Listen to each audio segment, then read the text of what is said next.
ডিম এখন কুলাচ্ছে সাগরদা। 2 চামচ একটু মিষ্টি কম হয়ে যাবে 3 ডিমে, তাই 3 চামচ দিচ্ছি। বন্ধুরা এবার বেকিং সোডা দিয়ে দিচ্ছে সাগরদা, একটা বেকিং সোডা। এই যে বেশি দেওয়া যাবে না, একদম অল্প বলতে গেলে।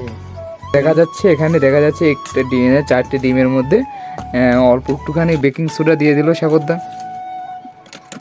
এলো দেখে লাল ভর্তিছে চাটা এবার দিয়ে দিচ্ছে আটা। 80 একটা গুলা দে, এলো দেখ দাঁড়াই দিছে কাপ দেবো না। দাদা দাদা বেশি পড়ে যাবে। আরে গুলা দে, গুলা দেবো কোন তোরা ভুল লাগবে। হয় না আশিক পারে না, সাগরদা পারতিছে কিন্তু আশিক পারতিছে না, এও পারতিছে না। দে দেখ দে, ওর অভিজ্ঞতা আছে। তেল দে, তেল দে। এবার সাগরদা দিয়ে দিচ্ছে তেল।